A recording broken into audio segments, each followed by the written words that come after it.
Selamat pagi pemirsa, apa kabar Anda di pagi hari ini? Senang sekali, saya Graciela Taime dapat menjumpai Anda dalam Berita Papua. Sejumlah berita menarik dan teraktual telah berhasil dirangkum tim redaksi kami. Berikut 3 berita utama hari ini.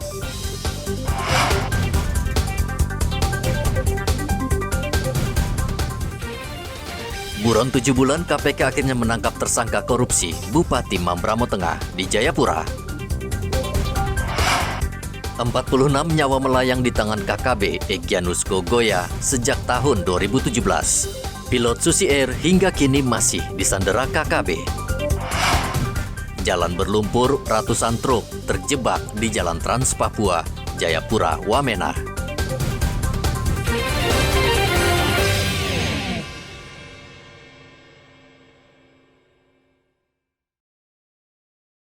Bupati Mambramo Tengah Riki Hampagawak Ahad kemarin ditangkap KPK di rumah di kawasan Sentani, Kabupaten Jayapura. Riki Hampagawak langsung dibawa ke markas Brimob Kota Raja, Kota Jayapura. Ratusan polisi juga disiagakan Polda Papua menjaga Mako Brimob untuk mengantisipasi aksi unjuk rasa para pendukung Riki. Kapolda Papua Irjen Matius Fakiri mengatakan pihaknya mengawal KPK mengejar Riki yang selama 7 bulan buron. Bersangkutan telah kita bawa ke Mako Brimob Polda Papua yang kemudian akan diambil langkah-langkah penyidikan oleh KPK. Saya berulang kali mengatakan bahwa mereka ini adalah tersangka KPK dan tentunya Polri akan membantu apabila diminta untuk melakukan penangkapan. Ya, kami bersyukur yang bersangkutan dalam keadaan sehat dan tentunya sekarang dalam penanganan KPK di Makobrimob, dan langkah selanjutnya tentunya sesuai dengan agenda dari KPK akan kita bawa ke Jakarta. Ya, tentunya standarnya ya kurang lebih seperti kemarin LE, kita akan melakukan ekstra pengamanan, membawa yang bersangkutan ke bandara dan kemudian diterbangkan ke Jakarta untuk menghadapi dengan proses-proses penyidikan lanjutan. Penegakan kasus korupsi di tanah Papua juga? Ya, tentunya kan berulang kali saya sampaikan penegakan hukum kan tidak boleh tebang pilih, dan sudah ditersangkakan oleh KPK dan yang bersangkutan menghindar, dan kali ini kita mengamankan ya tentunya akan berhadapan dengan proses hukum yang sudah disiapkan. Riki Hampagawak selama ini dinonaktifkan sebagai Bupati Mambramo Tengah. Ia ditetapkan sebagai tersangka karena diduga menerima suap sebesar 24,5 miliar rupiah dalam sebuah proyek pembangunan di Kabupaten Mambramo Tengah tahun 2013-2019. Namun setelah ditetapkan sebagai tersangka, Riki melarikan diri ke Papua New Guinea sejak 14 Juli tahun lalu. KPK juga sudah menggeledah sejumlah tempat mulai dari Jayapura, Bekasi, Jawa Barat, hingga Sleman, Jawa Tengah untuk mencari dan mengumpulkan bukti-bukti terkait dugaan suap dan gratifikasi yang dilakukan Riki. Selain Bupati Mambramo Tengah, KPK juga telah menetapkan 2 tersangka pengusaha yang diduga menyuap Riki dalam sejumlah proyek di Kabupaten Mambramo Tengah. Arthur melaporkan dari Kota Jayapura, Papua.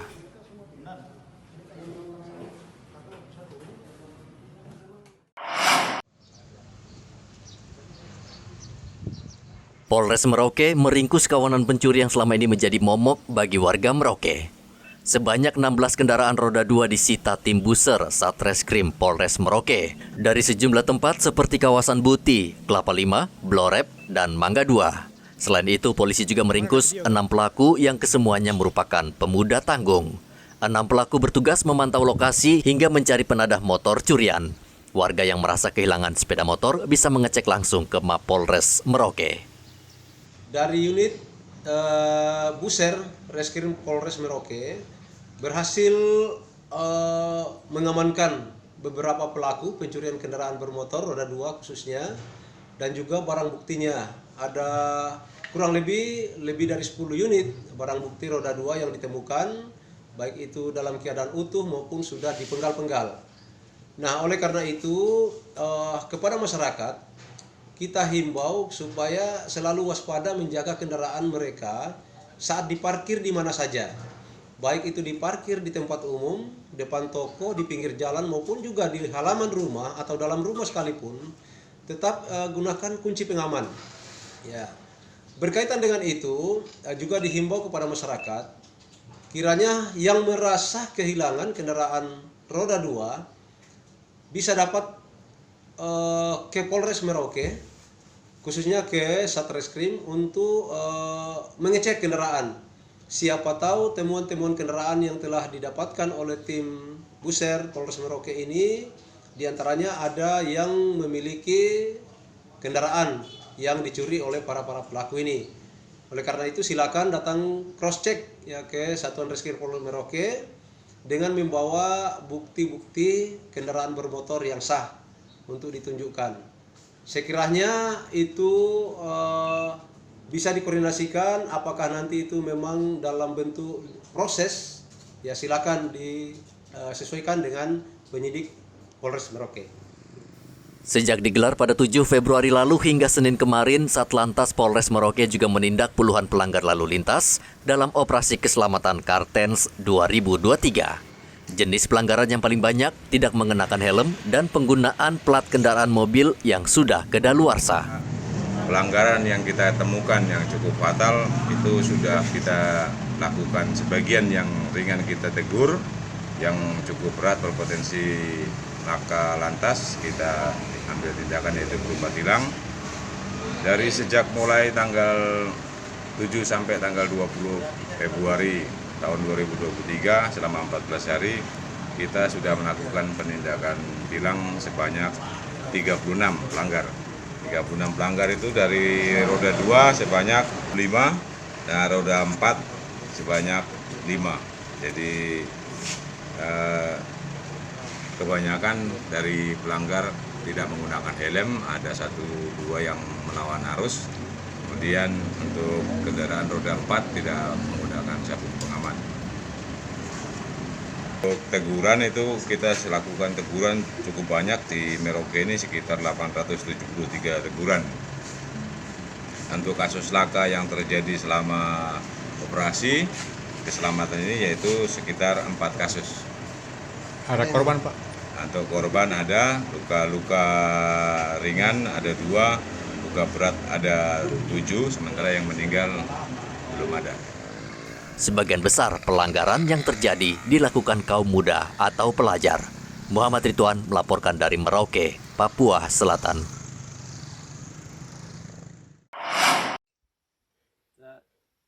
Kelompok kriminal bersenjata KKB pimpinan Egyanus Kogoya yang menyandera pilot Susi Air Philips Mark Martens selama ini memang dikenal kejam dan sadis.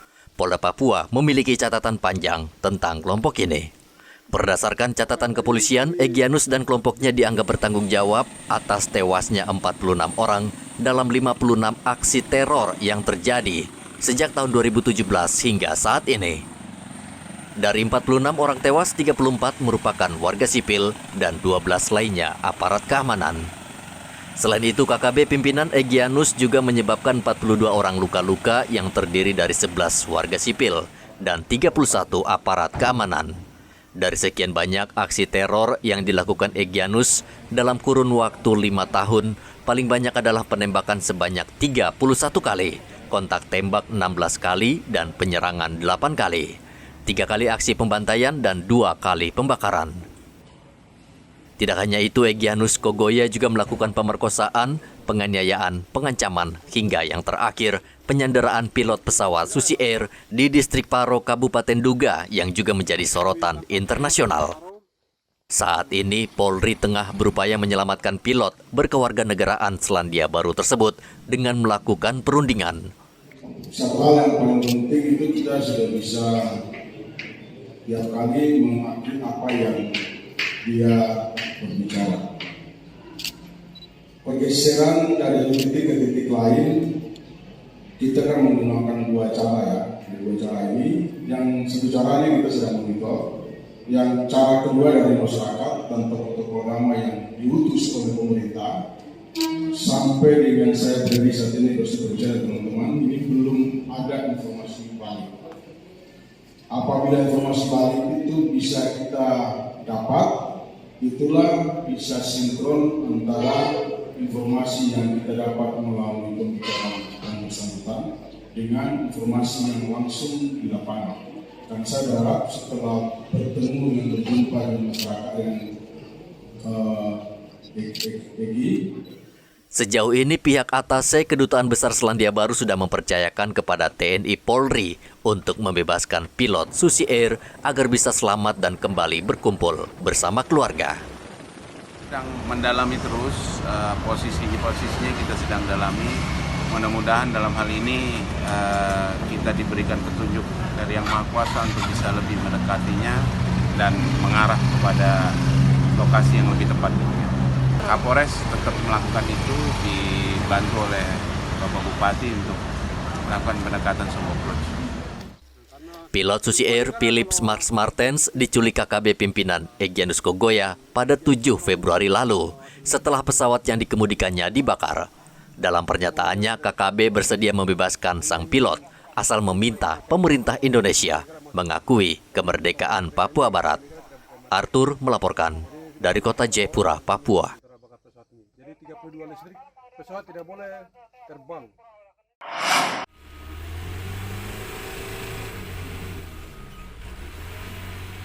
Ratusan truk pengangkut bahan makanan terjebak kemacetan di Jalan Trans Papua, Jayapura, Wamena. Kondisi ini sudah terjadi sejak Desember tahun lalu. Bagi para sopir truk, jalan ini sangat berbahaya karena tidak saja bisa merusak truk mereka, namun juga mengancam nyawa mereka. Kondisi ini terjadi akibat jalan rusak dan berlumpur, apalagi saat musim hujan saat ini. Bahkan di kilometer 416 dan 428, truk sama sekali tidak bisa melintas karena terhalang kubangan besar. Agar tidak semakin parah dan berbahaya, Balai Besar PUPR Wamena terpaksa menutup sementara Jalan Trans Papua Jayapura Wamena dan mengevakuasi seluruh truk yang melintas. Tadi kami sudah rapat bersama dengan para penyedia jasa, 2 kontraktor atau penyedia jasa yang ada di LLI Mamberamo 3 dan LLI Mamberamo 4. Kami sudah sepakat bersama mulai dari besok sampai tanggal 22 itu kami harus keluarkan semua truk-truk angkutan umum yang sedang masih terjebak. Dan perlu kami informasikan bahwa kemungkinan besar kami akan komunikasikan dengan semua pihak, baik dari perhubungan, baik dari MKL Jasa Angkutan Darat yang selama ini bergerak, kemungkinan juga Polda, Perhubungan, dan mungkin Kodam, untuk kami membicarakan hal ini untuk kemungkinan besar kami tutup sementara waktu. Balai Jalan PUPR juga akan mengerahkan alat berat untuk membenahi jalan nasional ini agar bisa dilalui karena Jalan Trans Papua ini merupakan satu-satunya jalan untuk mencapai wilayah Pegunungan Tengah. Jika jalan ini terputus atau rusak seperti saat ini, maka sangat berpengaruh dan bisa mengisolasi daerah di kedua provinsi tersebut. Arthur melaporkan dari kota Jayapura, Papua.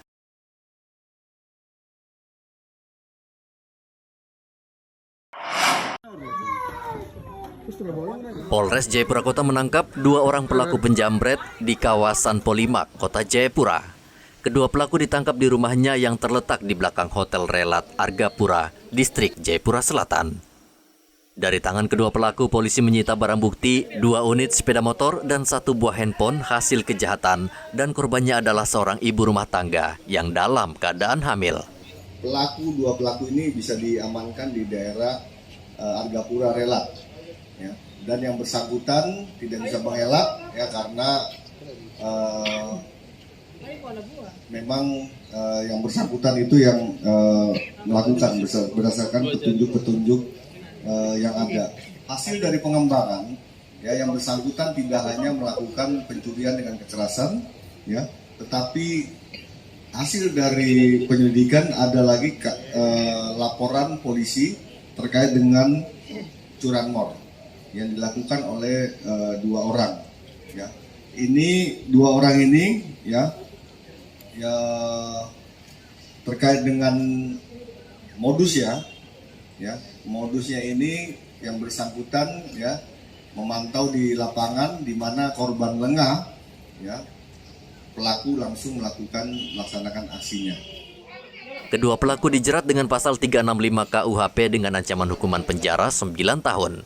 Polisi menghimbau warga waspada apalagi wanita yang kerap berkendara sendirian menggunakan sepeda motor. Arthur melaporkan dari Kota Jayapura, Papua. Antrean kendaraan di sejumlah SPBU di Merauke hingga saat ini masih terjadi. Pemkab Merauke seakan sudah kehabisan akal untuk mencari solusi agar masalah ini tidak berlarut-larut dan membuat warga dan pengendara menderita. Pemkab Merauke mengeluarkan jurus baru yakni dengan menerbitkan kartu kendali agar antrean kendaraan tidak mengular panjang hingga menyebabkan kemacetan parah. Untuk mengurangi antrean seperti ini, kalau pemerintah daerah seperti apa menurut Bapak? Cukup bagus atau seperti apa, Pak? Sudah tepat. Pas. Sudah tepat. Artinya ideal yang kalau 60 liter bagaimana? 60 liter itu sudah maksimal. Maksimal? Ya, jadi satu kali pengisian dalam di setiap hari SPBU ya? Siap. Satu hari ya? Siap. Iya. Apa 60 liter itu per hari cukup kalau untuk operasional untuk Bapak? Untuk operasional naik bobber memang kita kurang. Mungkin mudah-mudahan di SPBU Sota dan SPBU yang lainnya kita bisa diisi. Oh, gitu. Cadangan. Ini untuk berlaku di SPBU Merauke saja? Ini hanya 3 SPBU. Di mana itu? SPBU Parako, SPBU Ahmad Yani, dan SPBU juga. Nah, mungkin ini banyak yang ini juga mungkin karena baru pertama diterapkan seperti ini, jadi mungkin masih banyak juga yang masih belum tahu. Nah, alhamdulillah mungkin coba di media menyampaikan kepada masyarakat Merauke yang pengguna biodiesel ini agar segera mendaftarkan diri untuk menggunakan subsidi bahan bakar. Kalau saya sih ya kalau 30 liter kalau pakai sehari-hari kurang ini kurang tidak cukup begitu kalau pakai. Kalau Bapak idealnya berapa liter kalau yang pasnya, Pak? Nah, kalau saya 30 satu hari ya mungkin bisa. Sudah cukup ya? 30. Oh gitu. Tapi artinya rencana ini bagus, program ini Pak, untuk membatasi kelangkaan antrian. Cukup. Ya, bagus kalau bagus ya. Tidak ini antriannya tidak begini, kita juga jalannya juga kan ini tahu apa? Sempit kalau parkir begini. Oh ya, artinya mengurangi antrian ya? Ya harus dikurangi karena itu kan jalan apa namanya. Pemkab menetapkan 3 SPBU untuk mengisi BBM, yakni SPBU Parako, Ahmad Yani, dan Kuprik. Ketiga SPBU ini diberi jatah sekali isi, sebanyak 60 liter setiap hari. Muhammad Ridwan melaporkan dari Merauke, Papua Selatan.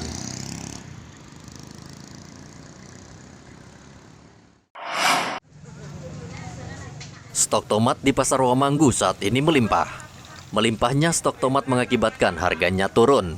Tomat yang sebelumnya dijual Rp20.000 per kilogram, kini turun drastis menjadi Rp8 hingga Rp10.000 per kilogram. Turunnya harga tomat ini disebabkan stok di pasaran melimpah. Ini keriting ini? Iya. Ini 60. Kalau yang lombok cabai kecil? 80. Kalau yang itu cabai besarnya berapa? Cabai besar 50. Kalau tomatnya berapa sekarang? 10.000 ya. Namun untuk cabai kecil harga di pasaran masih tinggi, yaitu dijual Rp85.000 per kilogram. Begitu juga dengan cabai besar dan cabai keriting, harganya masih di sekitar Rp60.000 per kilogram. Muhammad Ridwan melaporkan dari Merauke, Papua Selatan.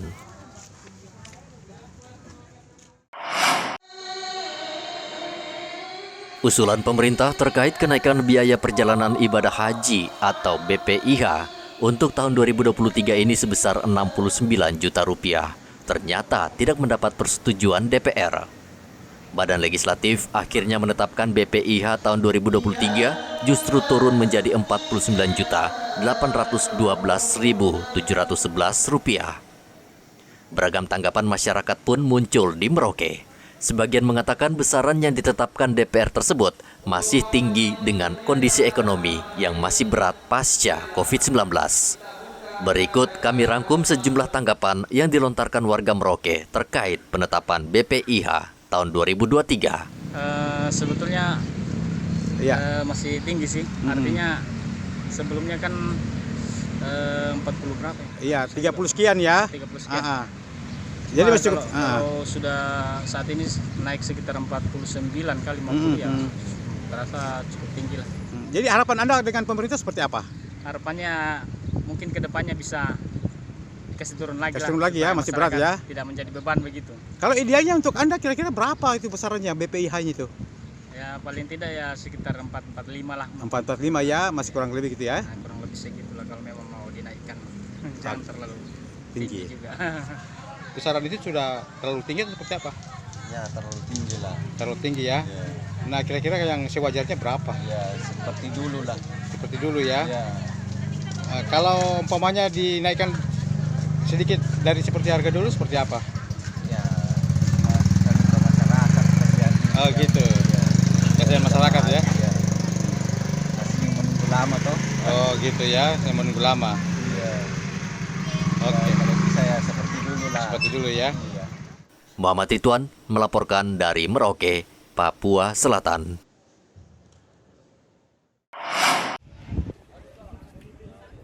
Kendati sudah beberapa kali ditertibkan, para pedagang masih saja menggelar dagangan mereka di eks Pasar Lama di Jalan Bayangkara, Timika. Pedagang tampaknya masih enggan pindah ke lokasi baru karena mereka takut kehilangan pelanggan, karena pelanggan lebih senang berbelanja di eks Pasar Lama. Akibatnya omset pedagang di Pasar Sentral terus menurun. Pasar Sentral yang dibangun untuk merelokasi pedagang di Pasar Lama akhirnya menjadi mubazir.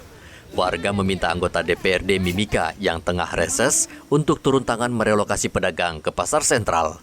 Pasalnya lapak pedagang di eks Pasar Lama menyebabkan kemacetan lalu lintas. Ada beberapa hal yang dapat diusulkan oleh masyarakat.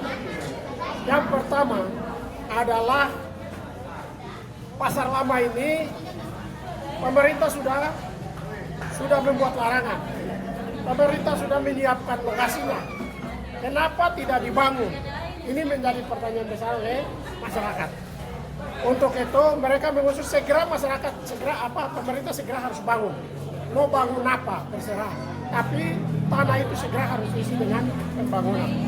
Pemerintah segera harus bangun. Itu yang segera harus diambil tindakan dan mereka harus kembali ke jual di Pasar Baru. Karena mereka yang berjual di Pasar Baru itu menderita. Ya, semua masyarakat sebagian besar belanja di jalan Pasar Lama ini.